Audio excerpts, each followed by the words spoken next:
دوستوں اگر اس ملک کی تاریخ میں جھانکا جائے تو یہاں مختلف ادوار میں سیاسی منظرنامے میں بغاوت اور قتل و غارت کے بہت سے واقعات ملتے ہیں۔ انسانی آبادی کے آثار اس ملک میں عرب کے قدیم ملک ہونے کا ثبوت دیتے ہیں۔ ایک اندازے کے مطابق یہاں پر سب سے پہلے سمیری نسل سے تعلق رکھنے والے افراد نے دریائے فرات اور دریائے دجلہ کے کنارے اپنی بستیاں بسائی تھی۔ شواہد سے پتہ چلتا ہے کہ ان لوگوں کے ایشیائی لوگوں سے بھی روابط قائم تھے۔ سمیری لوگوں کی باقیات سے کچھ ایسی چیزیں بھی ملی ہیں جن پر ہندوستانی جانوروں کی تصویریں بنی ہوئی تھی۔ پاکستان میں دریافت ہونے والے تاریخ کے قدیم شہر موہن جودڑو کے قبرستان سے کچھ ایسے آثار بھی ملے ہیں جو سمیری لوگوں کے قبرستان سے بھی ملے تھے۔ کہا جاتا ہے کہ عراق میں سمیری لوگوں کے بعد شام سے آئے ہوئے لوگوں کا دور شروع ہو گیا جن کا حکومتی مقام بابل ہوا کرتا تھا۔ مسلمانوں نے اس سرزمین پر پہلا حملہ حضرت خالد بن ولید رضی اللہ تعالیٰ عنہ کی قیادت میں اور حضرت عمر فاروق رضی اللہ تعالیٰ عنہ کے دور حکومت میں کیا اور اگلے 5 سالوں میں یہ تقریباً تمام عرب پر چھا چکے تھے۔ 750 عیسوی میں یہاں بنی عباس کی حکومت قائم ہو گئی۔ 1258 کے بعد یہاں منگولوں، ترکمانوں اور سفاری حکمرانوں کی حکومت قائم ہو گئی۔ 1534 میں یہ علاقہ سلطنت عثمانیہ کے زیر ہو گیا۔ 1918 میں پہلی جنگ عظیم کے خاتمے تک یہ علاقہ عثمانی حکمرانوں کے قبضے میں رہا۔ 1920 میں یہاں برطانیہ نے قبضہ کر لیا اور 1921 میں برطانیہ نے شاہ فیصل کو عراق کا بادشاہ مقرر کر دیا۔ 1933 میں شاہ فیصل کی وفات کے بعد ان کا بیٹا تخت نشین ہوا۔ 1939 میں شاہ فیصل کے بیٹے غازی کی وفات کے بعد ان کے بیٹے شاہ فیصل دوم کو حکمران بنایا گیا۔ 1958 میں جنرل عبد الکریم نے شاہ فیصل کی حکومت کا تختہ الٹ دیا اور شاہ فیصل کو قتل کر کے حکومت انقلابی کونسل کے ہاتھوں میں دے دی۔ 1963 کے دوران کرنل عبداللہ نے اقتدار پر قبضہ کر لیا۔ 1966 میں ایک فضائی حادثے کے دوران کرنل عبداللہ کی موت ہو گئی۔ ان کی موت کے بعد ان کے بھائی عبد الرحمان ملکی صدر منتخب ہو گئے۔ پھر چند سال بعد حکومت دوبارہ سے انقلابی کونسل کے ذریعے جنرل احمد البکر کو منتقل کر دی گئی۔ 16 جولائی 1989 کو جنرل احمد البکر کے ریٹائر ہونے کے بعد صدام حسین کے ہاتھوں میں ملکی بھاگ دوڑ آ گئی۔ 1980 میں عراق اور ایران کے درمیان ایک جنگ ہوئی۔ 1981 میں اسرائیلی طیاروں نے بغداد میں قائم ایٹمی گھر مکمل طور پر تباہ کر دیا۔ 1990 میں صدام حسین نے کویت پر حملہ کر دیا۔ ایران کے ساتھ ہونے والی جنگ اور کویت جنگ دونوں عراق کی ناکامی ثابت ہوئی اور اسے بھاری نقصان کا سامنا بھی کرنا پڑا۔ 1998 میں امریکہ نے برطانیہ کی حمایت حاصل کرتے ہوئے عراق پر حملہ کر دیا۔ 2000 میں ایران اور عراق کے درمیان ایک معاہدہ ہوا جس کے بعد یہ دونوں ممالک اپنی فضائی حدود میں ایک دوسرے کے مسافر طیاروں کو آنے کی اجازت دینے لگے۔ 2003 میں عراق میں سرکاری جگہوں پر صدام حسین کی تصویر کو ختم کرتے ہوئے وہاں زیتون کے درخت کی تصویریں لگا دی گئیں۔ عراق میں عبوری سول حکومت قائم کر دی گئی جس کا انتظام ایک امریکی عہدیدار کے سپرد کر دیا گیا۔ امریکہ نے صدام حسین کو دہشت گرد اور دنیا کے لیے خطرہ کہتے ہوئے عوام کو اس کے خلاف کرنا شروع کر دیا اور پھر تختہ دار پر بھی لٹکا دیا، مگر وہی عوام جو صدام حسین کے خلاف ہو کر امریکہ کے ذریعے کسی نئے انقلاب کی امید میں تھی، آج تک جنگی جٹوں کی صورت میں اپنے غلط کیے گئے فیصلوں کو بھگت رہے ہیں۔ صدام حسین کی موت کے بعد ان کی اس بات کو بھی سچائی ملی کہ میری موت کے بعد تم عرب والوں سکون سے نہیں سو سکو گے۔ اب عراق کی حالت ایک جنگی میدان سے کم نہیں۔ امریکہ تو وہاں اپنی فتح کے جھنڈے گاڑ کر نکل گیا مگر اپنی حمایتی وہاں چھوڑ گیا جو وہاں امریکہ کے ہونے کا یقین دیتے ہیں۔ دعا ہے اللہ پاک سے کہ وہاں کے مسلمانوں کی حفاظت فرما اور انہیں ہر طرح کے فتنے اور فساد سے دور رکھ اور ہدایت دے ان مسلمانوں کو جو تیرے رستے سے بھٹک چکے ہیں۔ آمین ثم آمین۔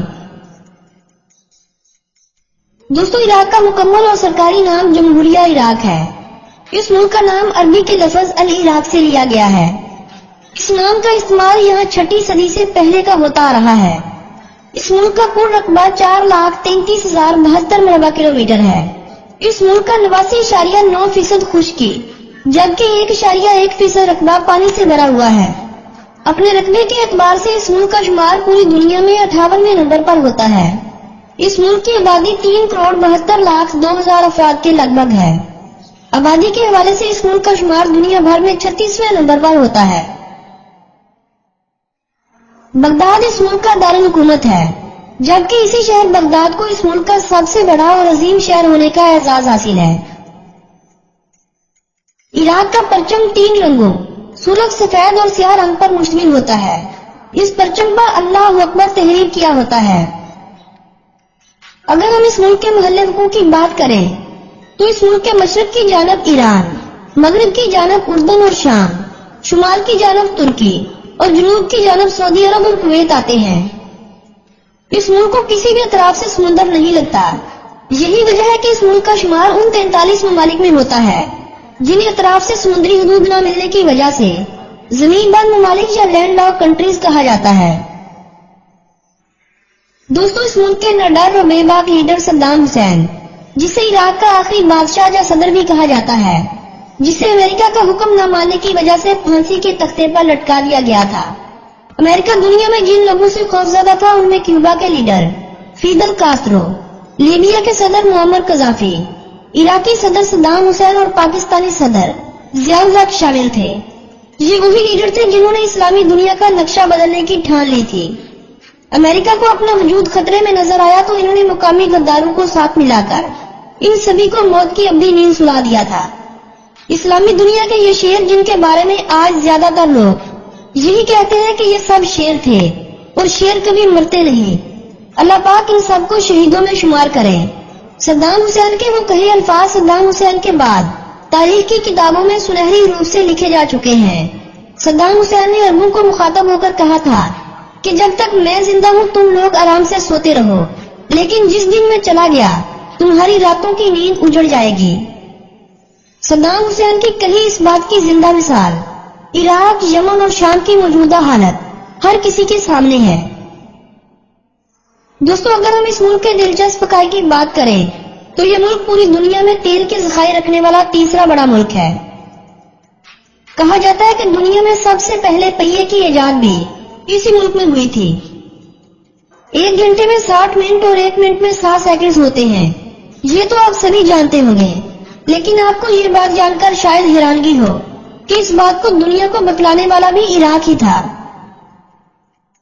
قسمت کی لکیروں کو جاننے کا علم بھی اسی سرزمین یعنی عراق سے ہوا تھا۔ 2003 سے پہلے بغداد کا چڑیا گھر پورے عرب کا سب سے بڑا چڑیا گھر ہوا کرتا تھا، جہاں پر اس وقت 600 سے زائد اقسام کے جانور اور پرندے موجود تھے۔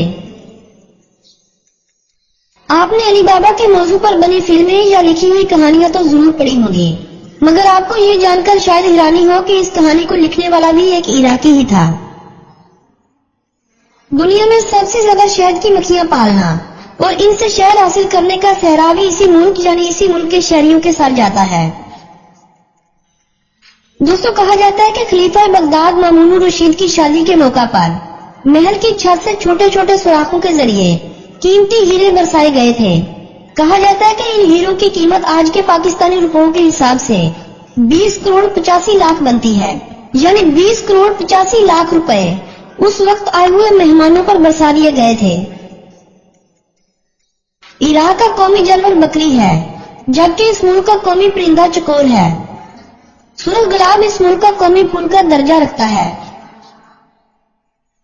عراق میں بسنے والے اگر لوگوں کی بات کی جائے تو 80% لوگ مقامی عرب قبائل سے تعلق رکھتے ہیں، 15% کرد لوگ، جبکہ باقی 5% دیگر نسلوں سے تعلق رکھنے والے افراد ہیں۔ دوستو، عراق میں سب سے زیادہ بولی جانے والی زبان عربی اور کردش ہے۔ 2003 تک اس ملک کی قومی اور سرکاری زبان کا درجہ صرف عربی زبان کو حاصل رہا۔ جون 2003 میں کردش زبان کو اس ملک کی دوسری سرکاری زبان کا درجہ دیا گیا۔ ملک میں دیگر زیادہ بولی جانے والی زبانوں میں شیکی، مینڈیک، آرمینی، سارسیان اور فارسی زبان اہم ترین زبانیں ہیں۔ اس ملک کی 99% آبادی مسلمان ہے۔ مسلمانوں میں یہاں 60% شیعہ، جبکہ باقی مسلمانوں کی تعداد سنی فرقے سے تعلق رکھتی ہے، جبکہ کل آبادی کا 1% حصہ وہ لوگ بھی ہیں جو بہائیت، یزیدیت اور ہندو مذہب سے تعلق رکھنے والے ہیں۔ نجف اور کربلا دنیا بھر کے شیعہ افراد کے لیے 2 سب سے مقدس مقامات ہیں جو اسی ملک میں موجود ہیں۔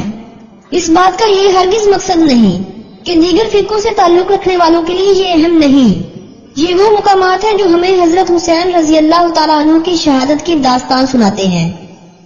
یہاں میں ایک بات آپ لوگوں کو واضح کرتا چلوں کہ اس ویڈیو کے بعد کوئی بھی دوست، چاہے وہ شیعہ ہو، سنی ہو یا سلفی ہو، کمنٹ کی صورت میں ایک دوسرے کو طنز نہ کرے، ورنہ ایسا کرنے والے کو میں بلاک کر دوں گا۔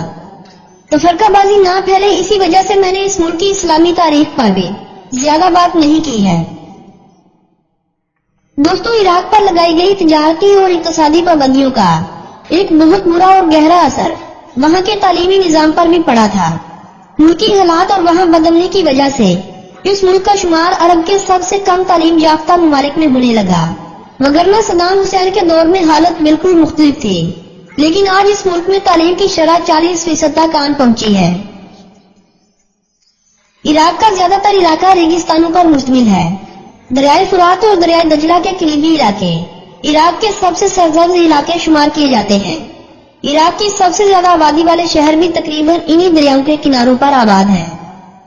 ملک کے شمالی حصے میں پہاڑ بھی موجود ہیں۔ ملک کا زیادہ تر علاقہ صحرائی ہونے کی وجہ سے موسم بھی گرم اور خشک ہی رہتا ہے۔ عراق میں بارشیں بہت ہی کم برستی ہیں۔ اوسطاً درجہ حرارت 40 ڈگری ہوتا ہے، جبکہ گرمیوں میں یہ درجہ حرارت 50 ڈگری سینٹی گریڈ سے بھی اوپر چلا جاتا ہے۔ سردیوں میں شمالی پہاڑوں میں کبھی کبھار برف باری بھی ہونے لگتی ہے، جس کی وجہ سے کبھی کبھار ٹھنڈی ہوائیں بھی چلتی ہیں۔ ان ہواؤں سے درجہ حرارت میں کمی بھی ہو جاتی ہے۔ عراق کی معیشت کا زیادہ تر انحصار تیل کی پیداوار پر ہے۔ یہی وجہ ہے کہ تیل کی ایکسپورٹ ہی کی وجہ سے یہ ملک اپنی معیشت کا 95% حصہ غیر ملکی کرنسی کی صورت میں حاصل کرتا ہے۔ امریکہ کے وہاں حملوں کے بعد سے حالات یہ ہیں کہ ملکی آبادی کا 30% لوگ بے روزگار ہو چکے ہیں۔ ملکی معیشت تباہ و برباد ہو چکی ہے۔ ایک اندازے کے مطابق اس ملک میں 2000 سے زائد تیل کے کنویں ہیں، مگر جب اقوام متحدہ کی جانب سے اس ملک پر پابندیاں لگائی گئیں تو تیل کی پیداوار 85% کم ہو گئی تھی۔ 2003 میں صدام حسین کی حکومت کے خاتمے کے بعد ان سبھی پابندیوں کو ختم کر دیا گیا، جن کا فائدہ آج تک امریکہ اٹھا رہا ہے۔ عراق کی کرنسی کو عراقی دینار کہا جاتا ہے۔ کسی وقت میں اپنی کرنسی کی ایک بہت بڑی ویلیو رکھنے والے ملک کا آج یہ حال ہے کہ ایک پاکستانی روپے کے بدلے میں 8.5 عراقی دینار حاصل کیے جاتے ہیں۔ عراق میں صاف پانی کا بھی ایک بہت بڑا مسئلہ ہے، جو ابھی تک کسی سے حل نہیں ہو سکا۔ دیہی علاقوں میں صرف 70% لوگوں کو ہی صاف پانی مہیا ہوتا ہے، جبکہ باقی آبادی دریاؤں کا پانی استعمال کرنے پر مجبور ہے۔ ایک وقت تھا جب اس ملک میں ہر طرح کی صحت کی سہولیات دستیاب تھی، مگر آج صحت کی سہولیات یہاں نہ ہونے کے برابر ہیں۔ اب یہاں حالت یہ ہے کہ 10,000 انسانوں کے لیے 7 ڈاکٹرز اور 14 نرسیں دستیاب ہیں۔ عراق میں انسانوں کی اوسطن عمر 68 سال کے قریب ہے۔ 1995 سے پہلے یہاں انسانوں کی اوسطن عمر 71 سال ہوا کرتی تھی۔ عراقی لوگ قدیم روایتی کھانوں کے ساتھ ساتھ آج غیر ملکی اور جدید دور کے کھانے کھانے کے بھی شوقین نظر آتے ہیں۔ 1995 میں عرب کے دیگر ممالک میں موبائل فون کی سہولیات دستیاب ہونے کے باوجود بھی عراقی قوم 2003 تک موبائل فون استعمال کرنے سے قاصر رہی تھی، کیونکہ صدام حسین نے موبائل کے استعمال پر وہاں پابندی لگا رکھی تھی۔ لیکن آج اس ملک کی 70 سے 75% آبادی موبائل فون کا باقاعدہ استعمال کرتی ہے۔ فٹ بال عراق کی سب سے مقبول کھیل اور اسی کھیل کو عراق کی قومی کھیل کا درجہ بھی دیا گیا ہے۔ عراق کی دیگر پسندیدہ کھیلوں میں basketball, weightlifting, bodybuilding, boxing, kickboxing اور ٹینس شامل ہیں۔ عراق وقت کے لحاظ سے پاکستان سے 2 گھنٹے پیچھے ہے، جبکہ اس ملک کی پاکستان سے دوری 2438 کلومیٹر ہے۔ اس ملک کا کالنگ کوڈ +994 اور ڈومین نیم .iq ہے۔